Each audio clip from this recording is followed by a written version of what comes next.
Deixa eu agradecer o convite, que eu adorei. Te acompanho, a gente se acompanha já faz um tempo, né? Sim. Obrigada, Dani, por ter aceitado o convite. Para mim é uma honra conversar contigo sobre esse assunto, né? É um assunto muito importante, é um assunto que eu defendo muito. E eu vejo também nos teus vídeos, que eu adoro assistir teus vídeos, tu sabe, né? Eu curto todos eles, indico para minhas clientes também, né? E eu sei que você pensa da mesma forma que eu, então eu acho bem importante a gente fazer essa live. A gente já fez uma live anteriormente sobre esse mesmo assunto, mas eu acho que pelas nossas experiências e né, pelo tempo que decorreu, eu acho que hoje a gente traz muitas novidades também para essa live a respeito da alienação parental, né? Então, para apresentar a todos, para quem não conhece, é a Daniela Salgado, ela é psicóloga, ela atua muito, né, nessas questões de família, né, Dani? Uhum. Sim, eu sou psicóloga, tá? Com formação em terapia de família, de casal, tá? Trabalho bastante individual e sexóloga também.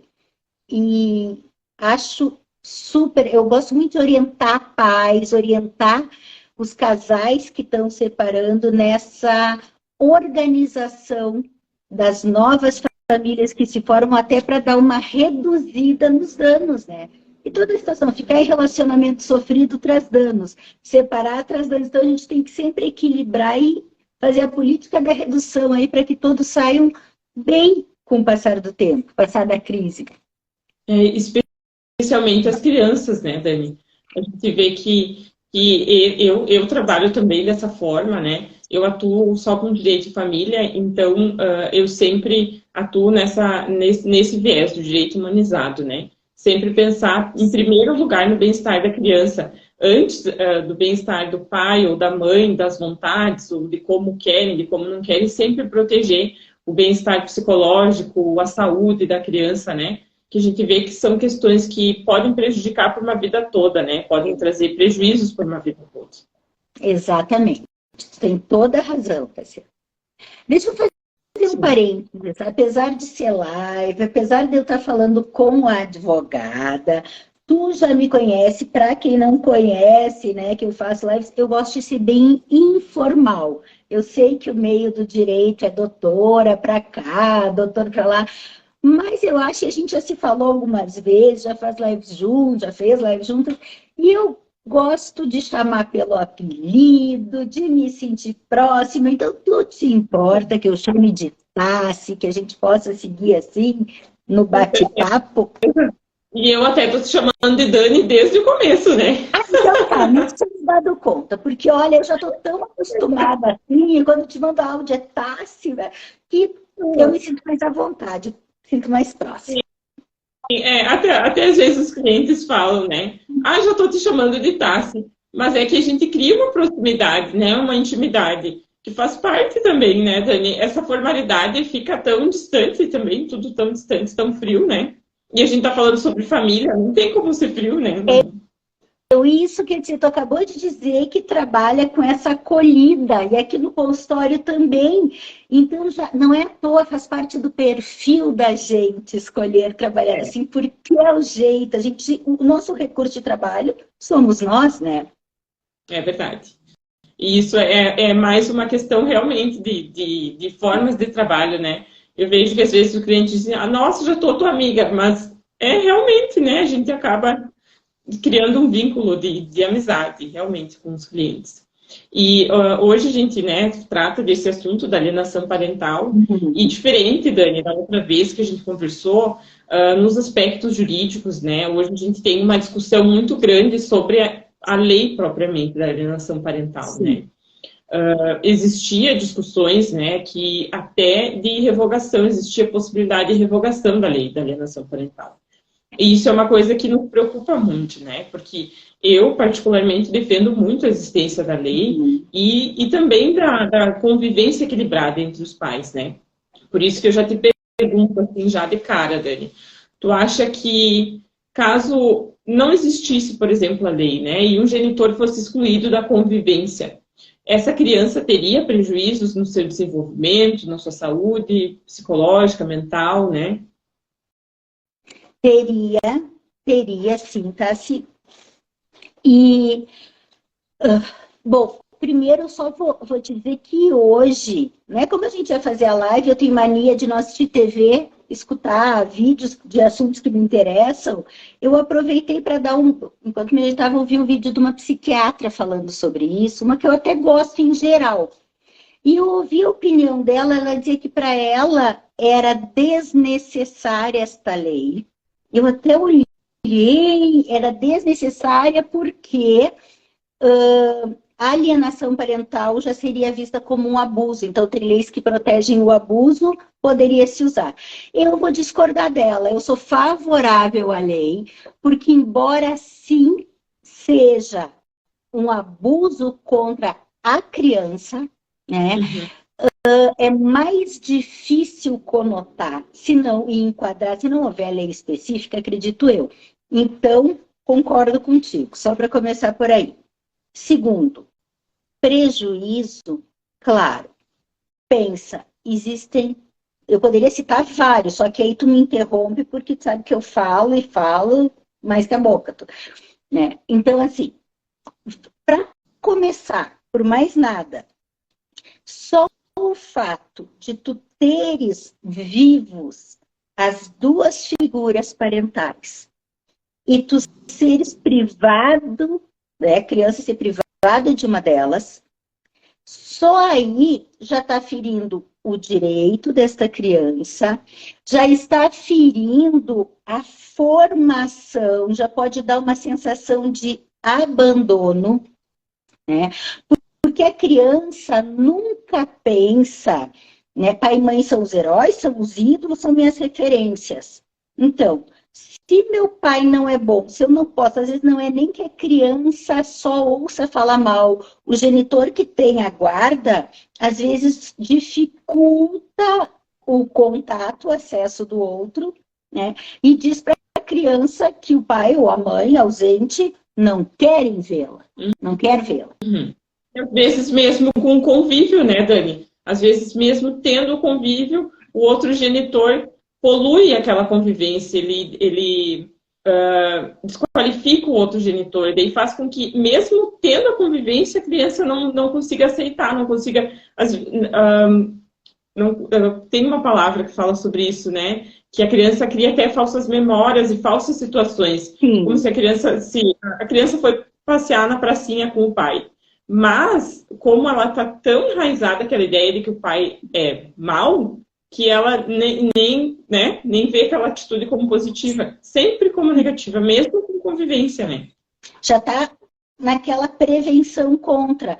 Então, tu pensa, parte do princípio. Primeiro, se não deixam o acesso, primeira via, ou é muito restrito. E o meu pai ou minha mãe, adulto, não erra, quem erra sou eu que sou pequenininha, já fica a imagem de que eu não sou boa o suficiente para manter meu pai ou minha mãe próximo a mim. Para eles me amarem, me quererem, eu sou ruim, eles me descartaram, já começa por aí. Aí tu falou uma outra questão, Tassi. Falam tão mal, criam falsas memórias, ou seja, às vezes pintam um ou outro genitor como um carrasco, um monstro, uma pessoa horrorosa. E aí pensa comigo, se eu sou filha, vamos pensar, o filho dos dois, eu tenho um pouquinho desse e um pouquinho desse. Se ele é tão monstro e eu tenho 50% de mim que vem daqui, eu também sou meio monstra aqui. Eu também sou um horror. Eu também não sou boa gente. O que minha mãe e o meu pai falam do outro genitor, meu Deus, será que eu sou assim? E começa esse medo, essa apreensão também de ser assim. E começa essa ansiedade na criança em se cuidar no convívio com essa mãe ou com esse pai, para não demonstrar coisas do outro. Tenho certeza que quando você atende os adultos, você consegue identificar que lá né, quando era criança, algum dos genitores cometeu esses atos. Né? Então, são reflexos por uma vida toda, não são reflexos só no desenvolvimento da criança, né? Que fica lá no caso isolado. É um reflexo que leva para a vida toda, com certeza. tudo que a gente vive, principalmente da infância, onde a gente se forma, vai deixando marcas em nós. À medida que a gente vai crescendo, essas marcas estão aí, estão enraizadas, como marca ferro e fogo, aquelas do gado. O que acontece? No futuro, tu tá num relacionamento, até às vezes a relação afetiva de amizade, outras relações, e tem situações semelhantes, vai acionar aquela marca, aquela vivência. Então, fica na vida da gente para sempre. E sim, pode ser muito prejudicial.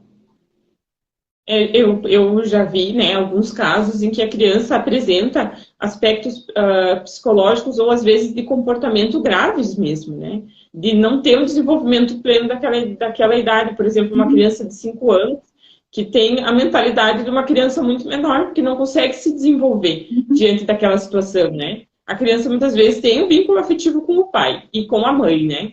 E a mãe impede a convivência. E geralmente os atos de alienação parental não é um ato isolado, né? Geralmente são muitos atos. Então, primeiro desqualifica, impede a convivência, muda de endereço. São diversos atos que vão acontecendo e faz com que a criança não consiga se desenvolver plenamente as suas habilidades, né? E por isso que eu defendo tanto essa lei, por isso que eu defendo tanto e defendo muitos pais, geralmente pais, né, que passam por essas situações, mães também, certas vezes, porque eu entendo que a importância é muito grande de conviver tanto com a mãe quanto com o pai, né? Sim, é a referência da figura, como eu dizendo, que as duas te formam, tu tem direito, tu preenche lacunas. E outra coisa, além disso que eu te falei, eu fiquei pensando, antes da gente entrar, eu dou aquela paradinha uns minutos, às vezes até faço alguns apontamentos, para dizer, deixa eu lembrar de falar isso ou aquilo. E uma coisa que me ocorreu, e eu vou te dizer, como tu disse antes, cada vez que a gente fala sobre o tema, passaram anos, né? Já foi no início, no meio da pandemia que a gente fez a live, a gente vai tendo mais vivências, vai revendo o assunto, vai vivendo aqui no consultório toda hora situações assim, né? E eu me dei conta de comentar num sentido que eu nunca tinha falado. A alienação parental nunca é sobre a criança, mas sempre o reflexo é na criança. Posso explicar? Acho que tu já pegou o porquê que eu disse isso. Como assim? Se é com a criança, como é que tu não diz que não é sobre a criança? Porque a alienação parental, na verdade, é sobre o teu ex-cônjuge. Tu tá atuando a tua mágoa, a tua raiva, a tua às vezes, vingança do que tu sente sobre o ex-cônjuge, a ex-cônjuge, só que tu usa a criança para isso. Então, tu tenta atingir essa pessoa, mas quem é atingido, na verdade, quem é prejudicado é teu filho, tua filha.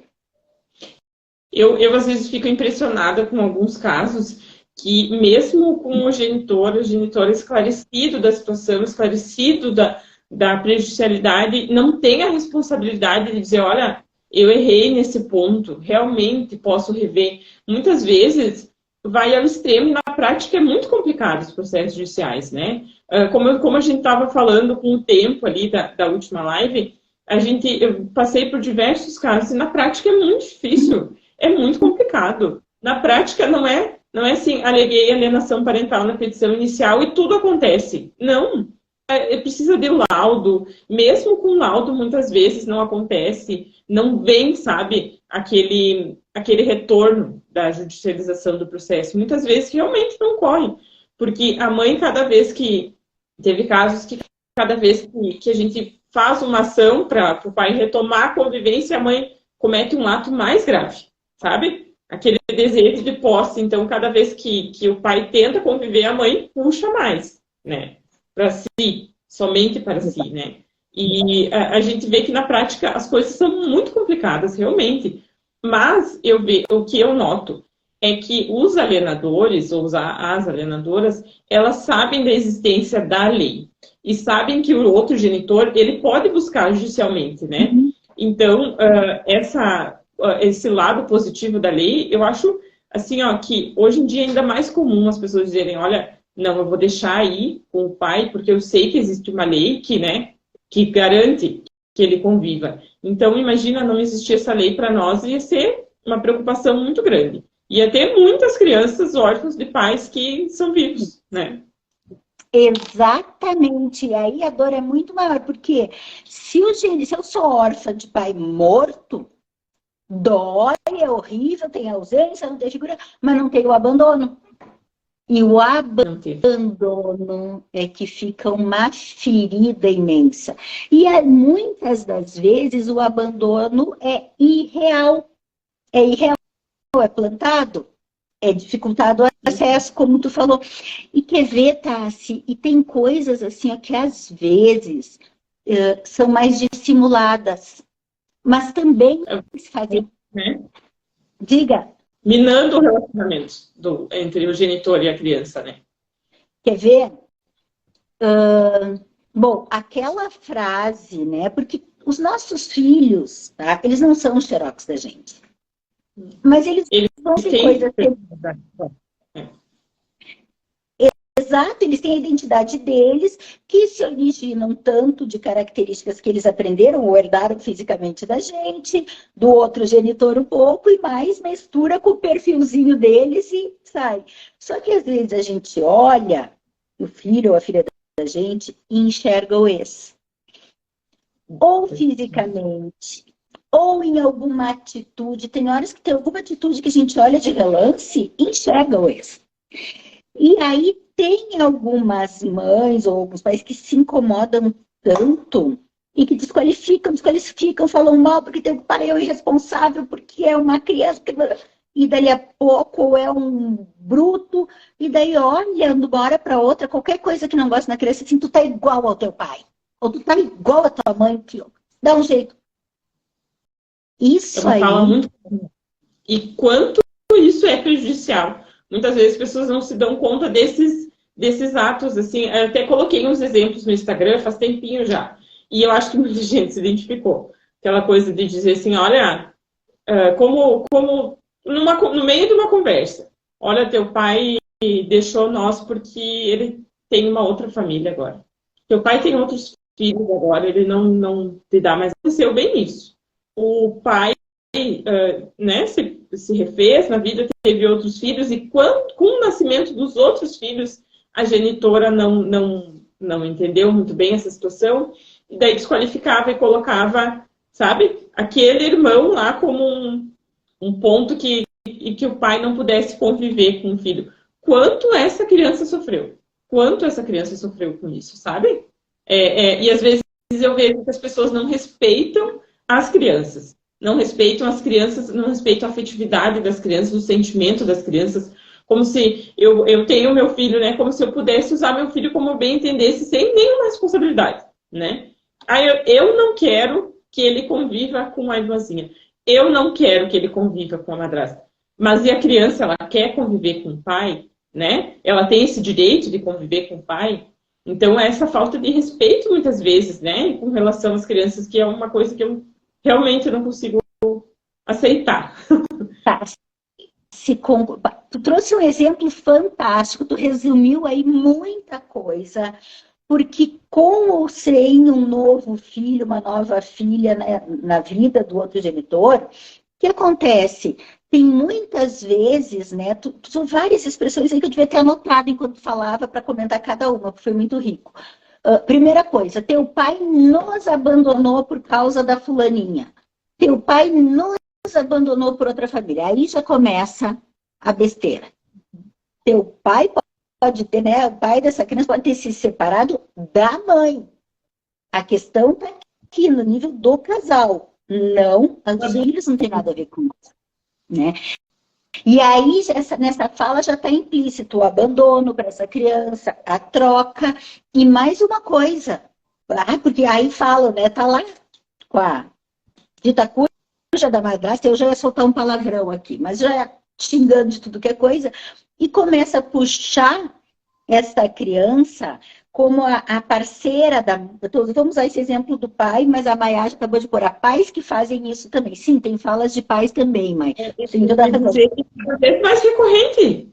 E cada vez mais recorrente pais que cometem alienação parental. Muito, muito, muito, muito, muito, muito. Muito. Qualificando E aí, a genitora.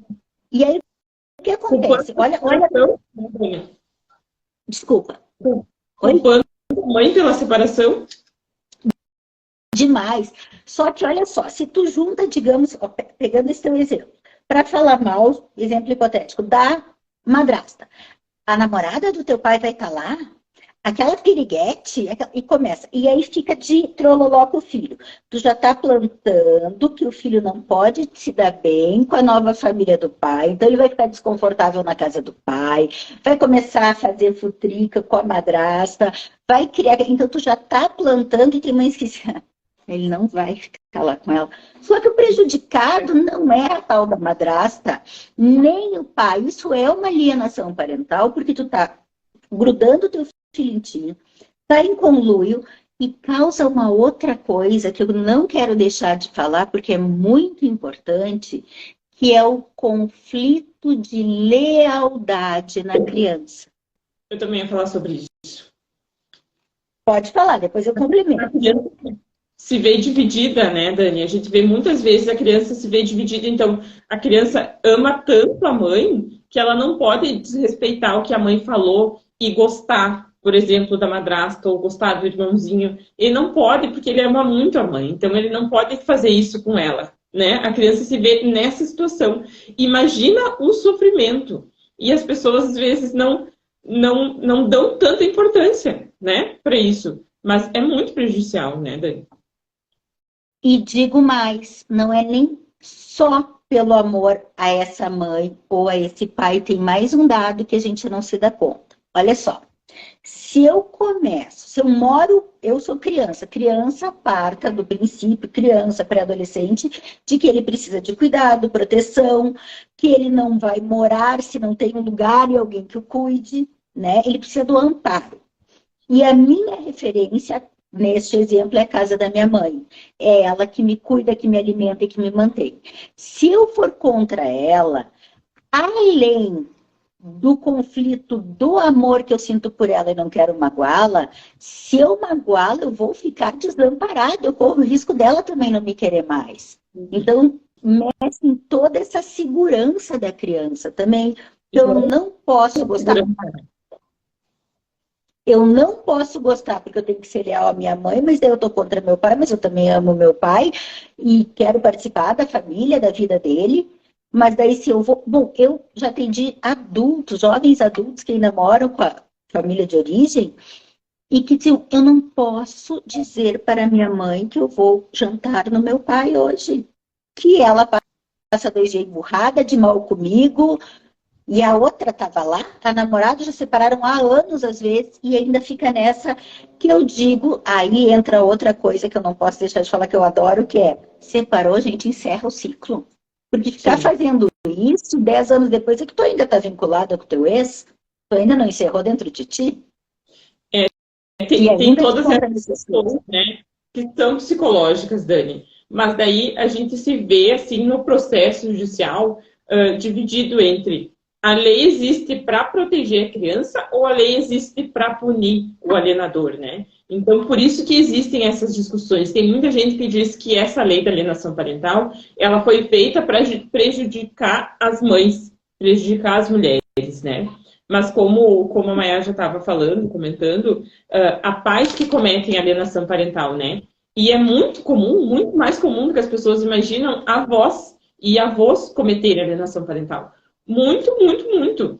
E assim, ó, é tão cruel quanto cometida pelos pais, né? Porque a avó ou o avô muitas vezes também é referência, né? Muitas vezes é quem cuida no dia a dia. E alguns atos, eu lembro de uma cliente que às vezes as falas das crianças entregam tudo para outras pessoas, nem foi para a mãe. A minha mãe não tem condições de me criar. Pensa, uma criança de 4 anos vai falar isso, com certeza essa fala vem de algum lugar, né? A minha mãe não tem condições de me criar. Então, daí eu vou para uma pergunta que foi feita no Instagram, que é uma pergunta bem complexa. Foi feita por um seguidor. Deixa eu achar aqui que eu anotei a pergunta dele. Como diferenciar diferenciar atos de alienação parental de meros resultados de um vínculo enfraquecido com o próprio genitor, né? É aquela velha história de, tá, doutora, mas ele não se ajuda, né? Então, como diferenciar esses atos? Como que tu nota, assim, Dani, você como profissional? Olha só, isso era uma coisa que eu queria levantar, que eu tenho muito receio com todo e qualquer radicalismo nesta vida. Uhum. Então, eu tenho medo, tudo, até uma coisa muito boa, às vezes as mãos erradas distorcem, as pessoas de má fé distorcem, até uma lei boa como essa. Então, vamos pensar o seguinte: primeiro, acho que tem que contextualizar a relação. Porque daqui a pouco não há a alienação parental, mas o genitor que não está com a criança não liga, não manda mensagem, marca de buscar a criança e deixa esperando, e a criança entra em sofrimento. É um pai ou uma mãe ausente. Quando tá com a criança, é aquele que fica, ai, tá, vamos comigo numa janta com os meus amigos. Fica com os amigos, não olha nunca para a criança. Vai buscar, Né? Não é aquilo de... E né? deixa no canto, fica lá no cantinho aí, esperando e me enche o saco. Aí, chega um dia que ele liga e diz, avisa o fulaninho que eu tô indo buscar, ou quero falar com o fulaninho não quer falar, porque não tem Não tem. vínculo. Isso não é alienação. E a gente tem que cuidar para não cair no discurso da pessoa, daqui a pouco vai te procurar, ou vem aqui me procurar dizendo que meu filho, né? Tu sabe que quando chegam os pais me procurando, falando sobre alienação parental, a primeira coisa que eu pergunto, aonde que teu filho estuda? Quando sabe aonde que o filho estuda é uma coisa. Agora tem uns que chegam aqui e não sabem aonde que o filho estuda. Já foi na escola? Nunca. Por quê? Por que que tu nunca foi na escola? Por que que tu nunca falou com a professora? Ah, mas não deixam. Como não deixam? A escola tá lá de portas abertas, né? Porque nunca ligou para saber como era o comportamento do filho. Daí, será que é a mãe que é alienadora ou você que não faz o movimento de ser pai, né? Assim como vocês fazem juntos, né? Exatamente, porque não é o papel da mãe tá buscando que o pai conviva, ele que tem que exercer a paternidade, né? Até porque às vezes no processo fica a guarda, por exemplo, unilateral para a mãe. Daí o pai entende que ele não tem autoridade parental, como se, né, a guarda é da mãe, ela que decide tudo. Não, mesmo que a guarda seja da mãe, existe a autoridade de pai, de dizer o que é certo, dizer o que é errado, de escolher a escola também, né, de ser pai. Então não é a guarda que vai definir quem vai deixar de ser pai, né? Então, às vezes, quando eu vi essa pergunta, eu me lembrei de como eu faço os atendimentos, fazendo os questionamentos, né, para identificar. E outra coisa que eu noto é que quando é alienação parental, nunca, como eu já disse antes, nunca é um ato isolado. E os atos se sucedem, né? É bem diferente de quando é um vínculo enfraquecido. Tens toda a razão. E eu já quero aproveitar esse gancho para a gente pensar mais uma coisa. Então, uma coisa é esse, é o contexto, são atos repetitivos. Tu vai notar, se tu estiver atendendo, por exemplo, aí, ou eu aqui, esse pai ou essa mãe, que é o que pratica o ato, porque uma hora tu pode falar com outro que vem te procurar por algum motivo para afastar o genitor, e tu pode ouvir que ela vai falar, essa pessoa vai falar muito mais dela do que... Mas eu sofri uma vida inteira para criar, e agora que tá fácil, que tá adolescente, que tá tranquilo, não dá trabalho, ele quer pagar de bonzinho, e daí começa a dificultar, e dizer, agora tu tá me traindo, agora tu tá me trocando. Gente, eu sou mãe. Eu sou mãe, eu sou mulher, eu sou separada, eu sou divorciada, então assim, ó, tá o pacote aqui, eu posso me identificar. Eu sei que às vezes a gente olha e diz, putz, na hora difícil eu tava ali, só que o que a gente tem que fazer? Peraí, que bom para que bom para as minhas filhas. Tá maior o vínculo, tá melhor o vínculo, tá... Que ótimo, é bom para elas, é bom para a formação delas. Não interessa se eu corro de manhã, de tarde, eu que acordo às 7 da manhã, geralmente moram comigo, né? Acordo às 6, aliás, levo a escola, mas elas estão indo... Mas, gente, que coisa bem boa, é bom para elas, juro que eu me digo isso. é bom para elas. Elas têm o convívio, elas têm o vínculo. É bom para mim, que às vezes quero ir um pouco mais. Também tem aquele momento de tu gostar da tua própria companhia, de fazer teus programas. Então, assim, a gente tem que significar. Agora, a mãe ou o pai que costumam praticar o ato de alienação são pessoas que tendem a ser mais autocentradas e mais queixosas. Porque eu estou a vida inteira me esforçando, porque é comigo que estão, e agora ele quer tirar de mim, ou olha só, eu cuido, eu vou, ele quer se meter na criação, ou como assim quer ir na ele me traiu por aquela mulher e agora quer que meu filho conviva, minha filha conviva. Então, essa queixa muito autocentrada. Da separação, né? Sempre trazem questões da separação, quando é esses atos. Olha só o que ele fez com nós, e daí agora quer que ele conviva. Meu filho tá vendo, mas depende de como você traz, né? E às vezes as questões da separação não são explicadas para as crianças, né? As crianças, às vezes, eu lembro de um laudo que a psicóloga colocou que a criança não sabia que os pais estavam separados há 2 anos. A única coisa que ele notava é que quando ele levantava de madrugada, ele ia na cama e o pai não estava. Ele ia buscar o pai e não achava. Olha a judiaria dessa situação. Não explicam, né? Não trazem para o contexto da criança. Olha, né? Como vai funcionar, como vai ser a convivência, tudo isso também, né? Claro, dentro da linguagem da criança. E aí, eu ia trazer mais um exemplo que chegou a me dar um branco agora, me virei. Mas, enfim, o que eu ia dizer antes, eu vou retomar, do cuidado. Ah, lembrei, da diferença. Outra coisa, pode acontecer situações, já que tu falou em informação, informar dentro do que a criança pode entender, né? Papai e a mamãe não vão morar juntos, não são mais casados, cada um tem sua casa, mas os dois sempre vão ser teus pais. Essas questões todas, informar pode. Tem situações, por exemplo, pré-adolescente, eu quero comprar tal tênis, ou eu preciso de tal material para a escola. E às vezes, de fato, vamos imaginar, aquele teu exemplo, que a criança, o adolescente mora com a mãe, tá?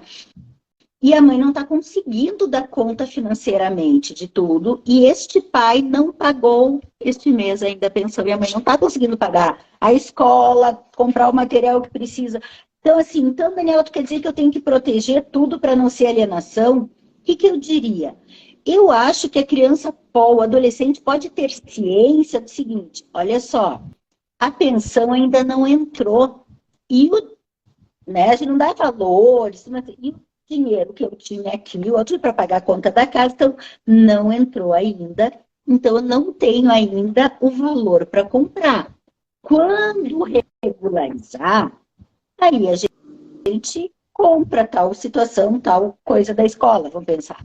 Isso, tu pode ver que é falar informando, explicando para a criança, não é não vou dar porque não quero e tu precisa para a escola. Tu pode dizer, porque é a mesma coisa que dizer, olha, não recebi dos meus pacientes esse mês, digamos. Uhum. Tu pode informar. Qual é a diferença aos meus olhos disto, que eu não vejo como alienação, eu vejo como explicação para um filho, ainda mais se já for adolescente, para se inteirar, é diferente de alienação porque não tem juízo, não tem julgamento, não tem crítica. É diferente. Se fosse a mesma situação, precisa do material e não foi paga a pensão. Porque o teu pai, aquele sem vergonha, ele não pagou e ainda por cima ele está lá, aproveitando a vida, olha tudo que eu fiz por ele, e ele não está nem pensando em ti, que não é capaz de depositar a tua pensão e não está preocupado se tu tem comida na mesa ou não. Olha a diferença da mesma situação. Não é nem que não acabe não gostando do pai, acaba odiando. Realmente, né? Odiando esse pai. Então, e essa situação dos alimentos acaba que é difícil a gente desvincular, sabe? Na prática. Realmente, o doutor não está pagando pensão, não paga a pensão há 10 meses e quer conviver, é muito difícil desvincular essas duas situações. Até porque, assim, é difícil realmente, eu entendo completamente. A mãe não é impedir, mas a mãe não facilitar aquela convivência, porque o pai não está contribuindo com o mínimo, né? Então não tem preocupação nenhuma conviver plenamente, realmente é muito difícil entender essas questões, né? Mas um caso isolado em que não pagou um mês de pensão, está atrasado, são coisas que realmente, né, Dani, não pode, a criança não vai poder resolver nada com relação a essa situação. Então, por que compartilhar essas informações, né? Não é assunto para criança, não é assunto para criança. Então, acaba prejudicando tanto de uma forma, né? E esses atos, eles realmente são isolados, mas a gente vê na prática, Dani, casos muito graves, em que o genitor ou a genitora comete desde o primeiro ato, que é desqualificar o outro genitor, até o último ato, que está no rol da lei, né?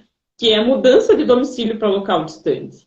Então, a gente vê que na prática existem casos gravíssimos mesmo, e que a criança tem diversas dificuldades, dificuldade na fala, no desenvolvimento. Então, né, nessa semana, nesse mês, né, eu acho bem importante lembrar dessa data e falar sobre isso, porque são crianças que precisam ser protegidas dessa violência psicológica, né? Que você, como profissional, sabe melhor do que eu que o desenvolvimento mental, psicológico é fundamental, né, para qualquer pessoa, qualquer criança, qualquer adulto. Porque se tu tá num sofrimento, pensa uma criança, um pré-adolescente que tá nesse conflito de lealdade, nessa sensação de abandono, nessa sensação de que quer acalmar aquela mãe que fica raivosa se ele conviveu, não pode conviver, ele quer saber a notícia de pai, ou enfim, ao contrário, esse pai raivoso. E aí, que energia vai sobrar para tu te desenvolver, para te adquirir conhecimentos, que cabeça, que espaço na cabeça que tá tão ocupada vai sobrar para que tu tenha clareza para uma escola, para um aprendizado geral. É o que a gente fala, né? A separação realmente é muito difícil. Separação é muito difícil, né? Tanto para os envolvidos, mas essas questões têm que ser deixadas de lado quando a gente fala de pais, né? Não de marido ou mulher, falando de pais. Então, essa situação, eu gostaria muito que tivesse uma conscientização, sabe? Que realmente isso é muito importante. E a gente percebe no dia a dia que existem até profissionais que não acreditam na lei, que acham que não precisaria existir, sabe? E eu vejo o quanto isso é importante para o desenvolvimento, porque a gente faz essas terapias e tudo, né? E a gente vê quanto é importante a figura do pai e a figura da mãe, né? Agora, Tassi, eu não olhei aqui os comentários, eu vi que tiveram alguns, mas eu me concentrei tanto no que a gente estava falando que passou. Depois, se for o caso, a gente volta. Olha só, quando perguntaram antes, né, sobre as diferenças, o que é, o que não é, eu disse que eu não gosto, eu tenho medo de radicalismos. Então, sim, eu acho que a gente tem uma lei que é muito importante, que é protetiva, tem que ter profissionais atentos, assim como tu que olha, que presta atenção no pedido, peraí, qual é teu 50%? É alienação ou tu pode resgatar teu filho, até para não ter que passar por toda essa questão de vamos para avaliação, vamos para aprovar. Então tem que ver, tu não está indo vê-lo e quer cobrar que a criança retribua. Então tem que ter tudo isso. Agora, justamente eu quero endossar esse olhar, tu como advogada, esse olhar que tu trouxe, eu acho importantíssimo de escutar bem quem chega e diz, estão me alienando. Por quê? Porque, às vezes, tem uma ressalva que eu faço, mas essa ressalva vale para, não precisa ser para essa lei. Que é o seguinte, algumas situações, tá, precisam, a gente não pode, não é evitar por abuso, ai meu Deus, alienação parental que está evitando o contato, digamos, de um pai com um filho ou uma filha. Às vezes, em situações de abusos físicos, emocionais, às vezes por situações de violência, que a criança está em risco, tem que ser mesmo afastado, evitado, entrar em tratamento. Então, tem que cuidar, às vezes, por isso que eu falei antes, cuidar as pessoas de má fé que entram, dizendo, não deixa eu ficar com o meu filho ou com a minha filha. Quero entrar com a lei. E tu sabe, Dani, que agora, o ano passado, quando teve a alteração da lei, tem uma alteração que eu entendi que foi muito positiva e que já está sendo na prática, né? Antes no processo, primeiro a gente instruía o processo, né? Com petição inicial, contestação, réplica, e depois vinha o laudo psicológico. Agora, quando é feito o pedido inicial, já tem a obrigatoriedade de ter um laudo preliminar com relação, né, a essa situação. E normalmente no laudo, eu até hoje não vi nenhum caso que seja diferente, fica às claras a situação que gerou aqueles atos de alienação parental. Que bom. A situação específica. E pode ser, muitas vezes, uma questão muito pequena, que é só de resolver, sabe? Eu lembro de um caso que eram atos cometidos pelo avô. E a criança estava muito prejudicada, a criança estava relatando situações de violência sexual, né? Um caso bem grave. Porque o avô não aceitou a separação do pai e da mãe. Então, só com o laudo foi possível, de todas, né, as pessoas que estavam envolvidas, foi possível identificar que era isso que estava acontecendo com a criança. Então, esse laudo preliminar é muito importante e muito positivo, né? Essa alteração que teve. Foi possível resolver a situação, a criança está fazendo acompanhamento psicológico, e não foi preciso peças processuais, não foi preciso audiência, né? Então, esse laudo preliminar foi muito, muito, muito positivo nos casos. Que bom, tu vê, como é uma lei relativamente mais recente, né? Ela vai... É orgânico, né? Vai se adaptando, vai vendo o que pode ajudar, o que pode facilitar, como essa mudança fantástica, não sabia disso. Sim, e como, né, já quero te perguntar, né, como profissional, às vezes são coisas tão que parece, né, um caso específico, às vezes uma situação que acontece, às vezes uma situação que acontece, que gera um repúdio do outro genitor em relação àquele que gera um problema muito grande, né, Dani? Às vezes sim, Tassi, mas para chegar ao ponto de um repúdio mesmo, eu fico mais com aquele olhar que tu falava antes das situações repetidas, do excesso de informação, às vezes danosa para a criança, da desqualificação do outro genitor, né? Outra coisa, às vezes, de ficar falando, porque ele era agressivo, às vezes era, às vezes não era, às vezes reclamava. É o olhar que a criança tem em relação àquela situação.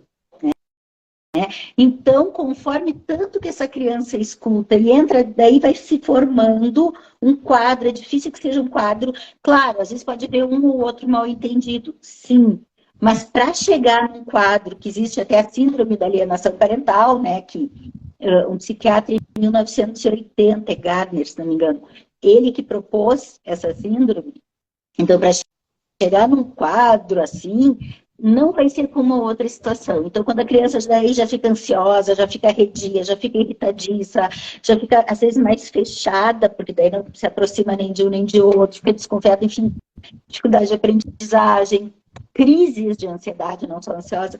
Então, para se formar isso, para se formar uma ojeriza, eu não posso nem ver, é preciso que haja uma construção maior dessa visão. Claro, como tu falou antes, às vezes tem mães ou pais que não se ajudam, né? Que ou prometem ver e não veem, que frustram o tempo inteiro. Aí vai buscar a criança e fica brigando com a criança. Frustrar a convivência, para mim, é o pior dos atos. Meu Deus, é um absurdo. Avisar as crianças que vai buscar, as crianças ficam lá esperando com a mochilinha e não vai. Meu Deus. Né? É horrível. Aí gera uma desconfiança básica em todas as outras pessoas ao longo da vida. Eu não posso confiar em ninguém.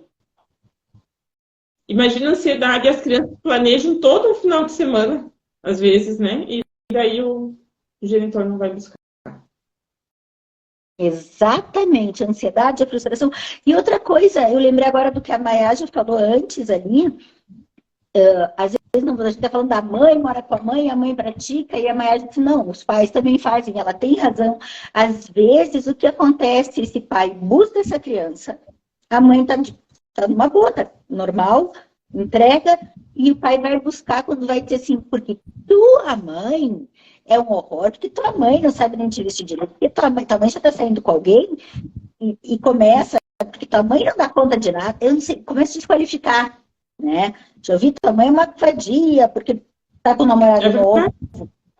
Vou ter que falar, é o que eu uso. Então, assim, também existe esse outro lado. Não vamos, porque eu me dei conta que a gente está falando só de quem mora com a criança. Não vamos pensar que só quem mora com a criança é que faz a alienação parental.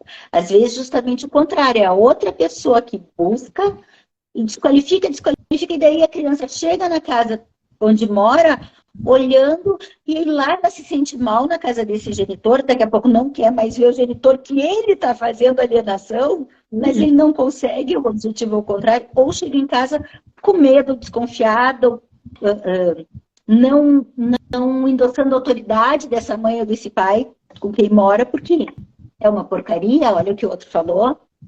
É verdade. Porque daí a criança não consegue ver nada de positivo, né? Ou às vezes é um adolescente revoltado, né? Um adolescente revoltado. Também. Daí os pais ficam naquela situação e não conseguem se dar conta da situação que os filhos estão inseridos, né? Naquela situação do filho, realmente. Não consegue ter aquele olhar de pai e de mãe. Porque fica olhando em relação à vingança que pretende com o ex, né? Ao invés de olhar o filho. E aí que os filhos ficam como quase que uma moeda de troca. E os filhos ficam como instrumento de tortura. Né? Só que, de novo, são os filhos que a gente tem, são os filhos da gente, não são filhos do outro. E são seres humaninhos que a gente gerou, seja biologicamente, seja emocionalmente. São seres humaninhos que a gente se propôs a cuidar e daqui a... Oi? Que merecem respeito, com certeza. Respeito, cuidado, acima de tudo, amor. E aí tu deixa de enxergar essa pessoinha porque tu só enxerga lá longe a tua raiva daquele ex ou daquela ex e tu machuca quem tu deveria cuidar. Eu até lembrei agora de teve uma decisão do desembargador, um processo que eu tinha, que eu achei assim, ele resumiu assim a situação da criança, né? Que a criança ela não tem capacidade para se defender daquela situação. Uhum. Por isso que existe o judiciário, por isso que existe a lei para defender a criança, para proteger. Porque a criança ela não tem capacidade para se defender daquela situação. Ela nem se fosse com um adulto não conseguiria se proteger, né? Então, está totalmente vulnerável no meio disso. Então, por isso que eu continuo falando que eu defendo, sim, a existência da lei, né? Porque a criança não tem maturidade para essa situação. Não tem como ter maturidade, né? Não se desenvolveu, não tem como se defender disso. Às vezes, muitas vezes, a criança nem sabe que está vivendo uma situação que é errada ou que é danosa. É o que ela conhece na vida, é aquilo. Uhum. Como verdade, o que conhece como verdade. Exatamente, o que conhece como verdade. E até vou ler as outras perguntas, porque eu abri uma caixinha de pergunta bem detalhadinha. Talvez tivesse lido mais cedo, que até mais perguntas. Tem uma que pergunta: avós podem cometer atos de alienação parental? Sim, sim. Sim, sim. Avós, tios. Eu já vi muitos casos. Muito de avós que dizem, volta aquele traste daquele teu pai, aquele inútil, porque ele não sustentava vocês, tu e a tua mãe. Ou quer dizer, aquela tua mãe que não te cuida direito, vem cá, meu netinho, minha netinha, eu vou cuidar. Enfim, nossa. Querendo essa menininha, minha mãe não tem condições de me criar. Isso aí me soou, vou te dizer, quando tu me falou, eu fiquei pensando, me parece muito mais frase de vó do que do pai ou da mãe, falando do outro. Infelizmente, essas situações que envolvem avós são tão graves quanto o genitor. Tão graves. Eles são uma figura muito representativa. Muito. Muito. E hoje em dia a gente sabe que muitos avós têm o cuidado do dia a dia, né? Do neto. A mãe precisa trabalhar, deixa com a avó, daí já usa disso também, né? Só eu sou, né? Porque sou eu que cuido de você. Mas a mãe precisa trabalhar também, né? A mãe precisa se sustentar, precisa Claro. pagar as contas. Então, esse tipo de desqualificação faz com que a criança também sofra, né? Mesmo sabendo que a mãe está trabalhando, não tem maturidade realmente para entender essa questão. A minha mãe pega e sai todo dia, né? E olha só, é verdade. E olha só, aí a gente ensina as crianças, tem que obedecer aos mais velhos. Daí escuta falar mal da mãe. Agora eu estava pensando no conflito de lealdade frente a isso. Aí eu até posso já ter 12, 11 anos e discordar da minha avó. Mas eu não posso brigar com a minha avó, eu não posso dizer que não para minha avó, não posso defender minha mãe, porque minha avó está comigo, às vezes a avó mora na casa da família também, na casa dessa mãe, e aí eu tenho que ficar quieto, fervilhando de raiva, vendo minha avó falar mal da minha mãe ou do meu pai, e eu tenho que ficar aqui no meio, um pouco eu concordo, um pouco eu tô com raiva e não posso me colocar. Então, pensa um nó na cabeça dessa criança ou desse adolescente. Agora eu lembrei de outras situações, assim como tem o contrário. Tem mães que são alienadoras em relação à avó, que também ama, que também tem o direito a conviver e impede essa convivência, né? Então, a avó tem o direito de conviver com o neto tanto quanto os pais. E tem muitos casos também de avós que sofrem muito, porque são impedidos de conviver com os netos. E os netos sofrem muito de ser impedidos Claro. com relação a isso também, né? Porque não existe neto que não ame a avó ou avô, né? É muito. Eu vejo pelo meu filho, meu Deus do céu, a minha mãe para ele é tudo, aquela avó, né? Então, imagina impedir essa convivência. Às vezes o pai tem um problema lá com a avó ou a mãe, né? Impedir essa convivência. Mesmo que os pais estejam casados, né? Também tem casos assim. Então, o avô ou a avó pode buscar judicialmente o seu direito de conviver também, né? Isso eu ia te perguntar. Os avós têm instrumentos legais para buscar o convívio, seja em caso de separação ou não separação? Tanto em caso de separação ou não. E já tive dos dois casos, de casais casados que não deixavam o avô conviver. Simplesmente pediam por problemas familiares, brigas familiares, né? Mas às vezes a criança tem um afeto tão grande, uma relação de afeto tão próxima dos avós, que causa muito sofrimento por toda a família, né? Tassi, e outra pergunta também aí, que tu falou antes. E se é uma avó ou um vô que está praticando alienação parental? A lei vale para isso também, não é só contra os genitores. Tem como entrar contra esse vô ou essa avó? Tem como, mas tem que contextualizar muito bem na petição inicial para que o juiz entenda que é necessário chamar os avós também para o laudo, né? Porque, na prática, o judiciário está abarrotado de processo. Então, não é do dia para a noite que vai vir um laudo psicológico.